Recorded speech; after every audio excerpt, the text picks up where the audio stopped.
Friends, எல்லோரும் எப்படி இருக்கீங்க? நம்ம வீடியோ போட்டு ரொம்ப நாள் ஆச்சு. காரணம் கேட்டிங்கன்னா, பசங்களுக்கு ஒரு சனிக்கிழமை இருந்து தான் ஸ்கூல் லீவ் விட்டுருக்காங்க.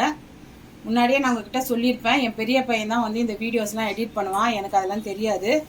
அதனால் அவனுக்கு ஸ்கூல் இப்போ தான் முடிஞ்சதுனால ஸோ இன்னையிலேருந்து ஆரம்பிக்கலான்னு பார்க்குறேன்.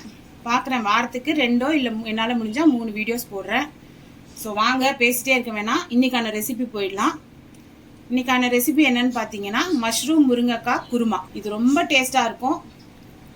ஸோ நானே சொல்லக்கூடாது, நீங்களும் அதை செஞ்சு பார்த்து சொல்லுங்கள். இது வந்து நம்ம சாப்பாட்டுக்கு, அப்புறம் வந்து மெயினாக இட்லி, தோசை, சப்பாத்தி, பூரி, இடியாப்பம், ஆப்பம், அந்த மாதிரி எதுக்கு வேணாலும், பரோட்டா, அதுக்கெலாம் வந்து ஊற்றி சாப்பிட்லாம். ஸோ வாங்க நம்ம ரெசிபி செய்ய ஆரம்பிச்சிடலாம். இப்போது நான் 4 பேருக்கான குழம்பு செய்ய போகிறேன். ஸோ அதுக்கான அளவு சொல்லிக்கிறேன். ஸ்டவ் ஆன் பண்ணி ஃபஸ்ட்டு பாத்திரம் வச்சுருக்கேன். இதில் ஒரு குழிக்கரண்டி, நம்ம குழம்புலாம் ஊற்றுவோம் இல்லையா, அந்த ஒரு குழிக்கரண்டியில் ஒரு குழிக்கரண்டி கடலை எண்ணெய் ஊற்றிக்கிறேன். ஸோ எண்ணெய் நல்லா சூடாகட்டும். எண்ணெய் சூடான அப்புறம் இதில் 2 பிரிஞ்சி இலை, 1 இன்ச் பட்டை, 2 ஏலக்காய், 4லேருந்து 5 கிராம்பு. ஸோ இது போட்டாலே போதும். நமக்கு இதை தாளிக்கும் போதே பார்த்தீங்கன்னா நம்ம வீட்டில் பிரியாணி பண்ணுற வாசனை வந்துடும். இதோடைய கூட ஒரு ஸ்பூன், சின்ன ஸ்பூனில் ஒரு ஸ்பூன் சோம்பு. ஸோ நம்ம போட்ட கரம் மசாலா ஐட்டம்லாம் நல்லா பொரிஞ்சிடுச்சு. இப்போ இதில் 2 மீடியம் சைஸ் வெங்காயம் நான் வந்து நல்லா ஃபைனாக சாப் பண்ணி வச்சுருக்கேன், அதை போட்டுக்கிறேன். இது கூடவே நல்லா ஒரு 2 கொத்து கருவேப்பிலை, அதையும் போட்டுக்கலாம். இது வந்து எங்கள் வீட்டில் வந்த கருவேப்பிலை, எவ்வளோ ஃப்ரெஷ்ஷாக இருக்குது பாருங்கள். ஸோ எப்பயுமே நம்ம ஃப்ரெஷ்ஷாக போடும்போது அதோட வாசனையும் சரி, அதோட டேஸ்ட்டும் சரி சூப்பராக இருக்கும். இப்போ நம்ம வெங்காயம் கருவேப்பிலை போட்டுட்டோம் இல்லையா, இதை வந்து நம்ம போட்ட கரம் மசாலா இந்த ஐட்டத்தோட எண்ணெயோட நல்லா வதக்கலாம்.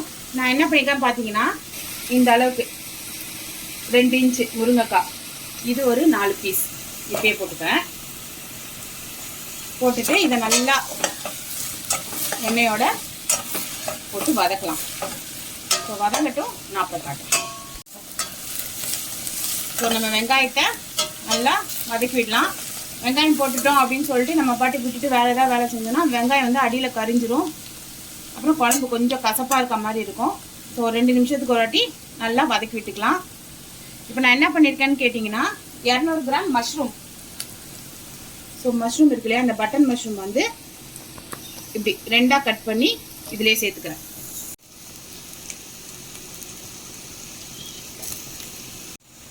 மஷ்ரூம் வந்து நான் ஒரு மஷ்ரூமை 2ஆக கட் பண்ணி போட்டிருக்கேன். ஏன்னு கேட்டிங்கன்னா, நம்ம எண்ணெயில் வதக்கும் போது மஷ்ரூம் வந்து அதில் இருக்க தண்ணியெல்லாம் விட்டு சுருங்கிடும். ஸோ நம்ம 4 இல்லை இன்னும் சின்னதாக போட்டோம்னா குழம்புல இருக்கிறதே தெரியாது. உங்கள் வீட்டில் பசங்க வந்து மஷ்ரூம் சாப்பிட மாட்டாங்க அப்படின்னு நினச்சிங்கன்னா, நீங்கள் வந்து நல்லா நான் 2ஆக வெட்டியிருக்க இடத்துல நீங்கள் 4ஆக கூட வெட்டி போடலாம். ஸோ குழம்போட குழம்பாக கலந்துரும். பசங்களுக்கு வெங்காயம்னு நினச்சி அதையும் சாப்பிடுவாங்க. ஸோ மஷ்ரூம் சாப்பிடாத பசங்களுக்கு அந்த டெக்னிக் வந்து நீங்கள் ட்ரை பண்ணி பாருங்கள். இப்போ இது ஒரு 2 நிமிஷம் வதக்கட்டணும், அதுக்கப்புறம் நம்ம பார்க்கலாம். ஸோ அது வதங்கிட்டு இருக்கக்குள்ள அந்த 2 நிமிஷத்தில் நம்ம என்ன பண்ணலாம் கேட்டிங்கன்னா, 2 பச்சை மிளகா, ஒரு 2 இன்ச் இஞ்சி, பெரிய பூண்டாக இருந்தால் ஒரு 5 பூண்டு, சின்ன சின்ன பல்லு பூண்டாக இருந்தால் ஒரு 10 பல்லு பூண்டு, அதையும் வந்து நல்லா ஃபைனாக பேஸ்ட்டாக ஃபஸ்ட்டு குறைன்னு தண்ணி ஊற்றாம இருங்க. அப்புறம் ஒரு 2 டேபிள் ஸ்பூன் தண்ணி ஊற்றி நல்லா மைய பேஸ்ட்டாக அரைச்சிடுங்க. ஸோ அரைச்சிட்டு நான் உங்களுக்கு நம்ம இஞ்சி பூண்டு பச்சை மிளகா வந்து அரைச்சிட்டு வந்துட்டோம். ஸோ இந்த மாதிரி தான் இருக்கணும். நான் குழம்பு தான் பண்ண போகிறேன் இல்லையா, அதனால இந்த மாதிரி கொஞ்சம் தண்ணியாக விட்டு செஞ்சுருக்கேன். நீங்கள் திக் பேஸ்ட்டும் போட்டுக்கலாம், நல்லா தான் இருக்கும். நீங்கள் இந்த இஞ்சி பூண்டில் ஒரு 2 பச்சை மிளகாய் இல்லை ஒரு பச்சை மிளகாய் உங்கள் காரத்துக்கு ஏற்ப சேர்த்து அரைச்சி பாருங்கள். இந்த இஞ்சி போட்டு இந்த பேஸ்ட்டு போட்டு பண்ணுற குழம்பு வந்து ஸ்மெல்லும் சூப்பராக இருக்கும். நம்ம நார்மலாக சாப்பிட்ற குருமாவோட இது இன்னும் கொஞ்சம் டேஸ்டியாகவும் டிஃப்ரெண்ட்டாகவும் இருக்கும். ஆனால் டேஸ்ட் நிஜமாகவே சூப்பராக இருக்குங்க. அதுவும் இல்லாமல் நம்ம வந்து காரப்பொடி இருக்கு இல்லையா, நம்ம குழம்பு பொடி போடுறது வந்து கொஞ்சம் கம்மி பண்ணிக்கலாம். ஸோ அதனால் நமக்கு குழம்பு பொடியும் கொஞ்சம் சேவ் ஆகும், காரமும் நமக்கு எடுத்து கொடுக்கும். இதோட ஃப்ளேவர் சூப்பராக இருக்கும். நம்ம அரைச்ச இஞ்சி பூண்டு பச்சை மிளகாயை இதில் சேர்த்துறேன். ஸோ இஞ்சி பூண்டு பேஸ்ட்டாக சேர்த்த உடனே இந்த வெங்காயம், மஷ்ரூம், அப்புறம் முருங்கைக்காலாம் போட்டிருக்கோம்ல, இதோடு சேர்த்து நல்லா பரட்டி விட்டுருங்க. ஸோ இந்த இஞ்சி பூண்டு பச்சை வாசனை போனான்னு பார்க்க. ஸோ நம்ம இஞ்சி பூண்டு போட்டு ஒரு 3 நிமிஷம் ஆச்சு. நல்லா இதை பரட்டி விட்டுடலாம். இன்னும் ஒரு 2 நிமிஷம் இருக்கட்டும், இஞ்சி பூண்டு வாசனை கொஞ்சம் போட்டோம். ஸோ நம்ம இஞ்சி பூண்டு போட்டு 5 நிமிஷம் ஆச்சு. இஞ்சி பூண்டோட பச்சை வாசனையும் போயிடுச்சு. இப்போது நம்ம 2 மீடியம் சைஸ் வெங்காயம் போட்டுக்கோம் இல்லையா, அதே மாதிரி 2 மீடியம் சைஸ் தக்காளி நல்லா ஃபைனாக சாப் பண்ணி புளிஞ்ச மாதிரி போட்டுக்கலாம். 2 மீடியம் சைஸ் தக்காளி நல்லா ஃபைனாக சாப் பண்ணியிருக்கேன், இருந்தாலும் லேசாக புளிஞ்ச மாதிரி போட்டுக்கலாம். தக்காளி போட்ட உடனேயே இந்த குழம்புக்கு தேவையான உப்பு நான் வந்து இன்றைக்கி ஒரு 1.5 ஸ்பூன் கல் உப்பு போடுறேன். அப்புறமா உப்பு வேணுமா அப்படின்னு பார்த்துட்டு நம்ம தேவைப்பட்டால் போட்டுக்கலாம். எப்பயுமே தக்காளி போட்ட உடனே அது மேலேயே நீங்கள் உப்பை போட்டு கிளறிட்டு மூடி வச்சுருங்க. அதனால என்ன ஆகுன்னு கேட்டிங்கன்னா தக்காளி சீக்கிரமாக மசிஞ்சு நமக்கு அதில் இருக்க ஜூஸ்லாம் வந்து நல்லா கிரேவி கன்சிஸ்டன்சியில் வந்துடும். இது எல்லாருக்குமே தெரியும், இருந்தாலும் நான் சமைக்கிறேன் இல்லையா, அப்போ இந்த மாதிரி எதாவது பேசுறதுக்கு கண்டென்ட் வேணுமே, சும்மா போட்டு கிளற முடியாதுல்ல, அதனால தான் சொல்கிறேன். நம்ம உப்பு போட்டுட்டோம். இப்போ இதை ஒரு 3 நிமிஷம் மூடி வச்சிடலாம். இப்போ நம்ம இந்த குழம்புக்கு தேவையான தேங்காய் பேஸ்ட் அரைச்சிக்கலாம். என்னடா மிக்ஸி இப்படி இருக்கேன்னு பார்க்காதீங்க, இப்போ நம்ம இஞ்சி பூண்டெல்லாம் அரைச்சோம்ல அதே மிக்ஸி தான், அதை கழுவ வேண்டாம். ஏன்னா நம்ம இது மறுபடியும் இதில் அரைச்சி அதில் தானே ஊற்ற போகிறோம். ஸோ அப்படியே இருக்கட்டும், தண்ணி வேஸ்ட் பண்ண வேணாம், சம்மராக இருக்குல்ல. இப்போ நம்ம வந்து என்ன பண்ணலான்னு கேட்டிங்கன்னா, இந்த மிக்சியில் ஒரு ஸ்பூன் கசகசா போட்டிங்கன்னா அந்த ஹோட்டல் டேஸ்ட் ஸ்மெல்லும் வரும், நல்லா திக்னஸும் கொடுக்கும்.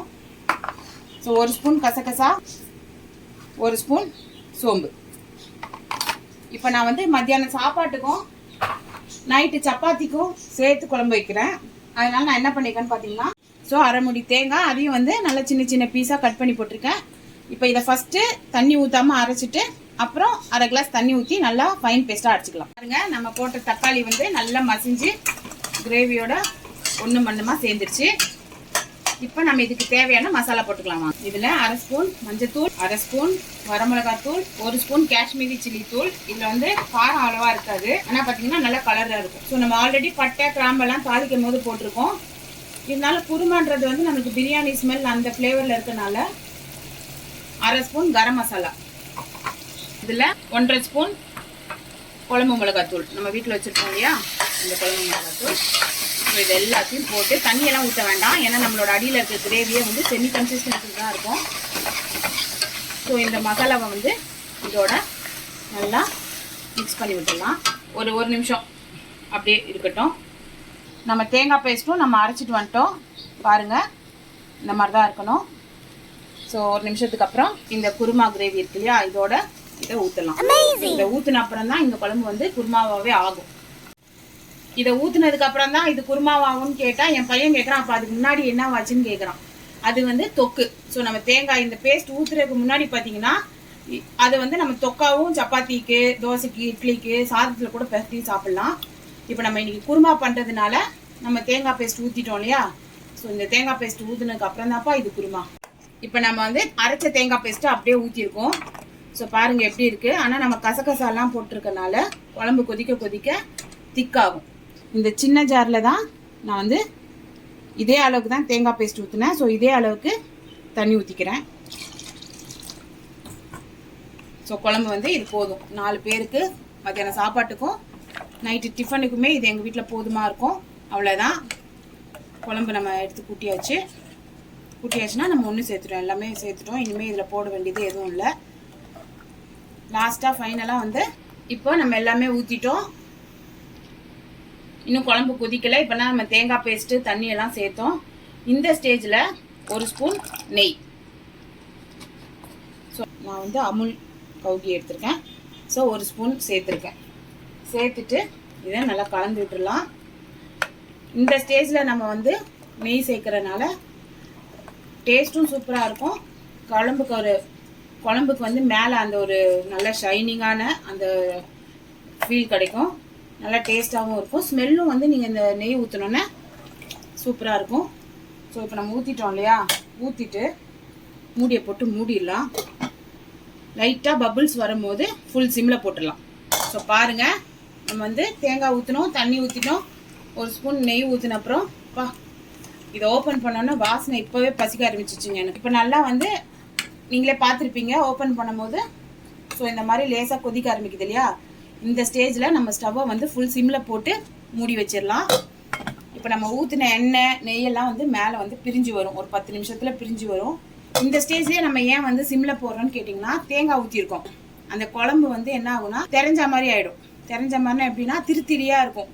தண்ணி ஒரு பக்கம், தேங்காவோட அந்த அரைச்ச பேஸ்ட் ஒரு பக்கம் மாதிரி ஒரு மாதிரி இருக்கும். இதுவே இப்போ நீங்கள் சிம்மில் வச்சுட்டீங்க அப்படின்னா எல்லாம் ஒன்றா கலக்கும் போது உங்களுக்கு குழம்பு வந்து நல்லா திக்காக, தண்ணியும் தனியாக தேங்காய் தனியாக செப்பரேட் ஆகாமல் சூப்பராக கிடைக்கும். ஸோ 10 நிமிஷம் ஆகட்டும், அப்புறம் நான் எப்படி இருக்குன்னு காட்டுறேன். நம்ம குழம்பை வந்து சிம்மில் போட்டு 5 நிமிஷம் ஆச்சு. ஸோ இந்த ஸ்டேஜில் ஒரு புடி கொத்தமல்லி மேலாக்க தூவிடலாம். தூவிட்டு லேசாக இந்த குழம்போட கிளறி விட்டு இன்னொரு 5 to 7 மினிட்ஸ் நல்லா கொதிக்கட்டும். நம்ம ஊற்றின எண்ணெய்லாம் பிரிஞ்சு வரட்டும், அப்புறம் காட்டு. இப்போ நம்ம குழம்ப மூடி வச்சு 10 நிமிஷம் ஆச்சு. நம்ம ஒரு குழிக்கரண்டி கடலெண்ணெய் ஊற்றணும், 1 ஸ்பூன் நெய் ஊற்றணும். ஸோ அது எல்லாமே இங்கே பாருங்கள் நல்லா பிரிஞ்சு வந்துருச்சு. ஸோ குழம்பும் பார்த்தீங்கன்னா நல்லா கிரேவி நல்லா திக்காக வந்திருக்கு பாருங்கள். குழம்பு வந்து தேங்காய் தனியாக தண்ணி தனியாக ஓடாமல் நல்லா முருங்கைக்காய் வெந்திருக்கு. ஸோ மஷ்ரூமும் வெந்துருச்சு. குழம்புமே வந்து நல்லா ஊற்றி சாப்பிட்ற கன்சிஸ்டன்சியில் இருக்குது. இப்போ வந்து இந்த மாதிரி இருக்குது. இதே நீங்கள் மத்தியானம் சாப்பிட்டுட்டு சாயங்காலம் டிஃபனுக்கு ஓப்பன் பண்ணி பார்த்தீங்க அப்படின்னா நம்ம கசகசா போட்டிருக்கனால கொஞ்சம் திக்காகும்.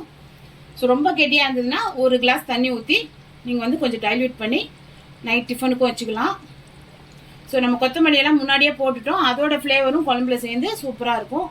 ஸோ இதை வந்து நீங்கள் வீட்டில் ட்ரை பண்ணி பாருங்கள், சூப்பராக இருக்கும். செஞ்சு பார்த்துட்டு எப்படி இருக்குது அப்படின்னு எனக்கு கமெண்ட் பண்ணுங்கள்.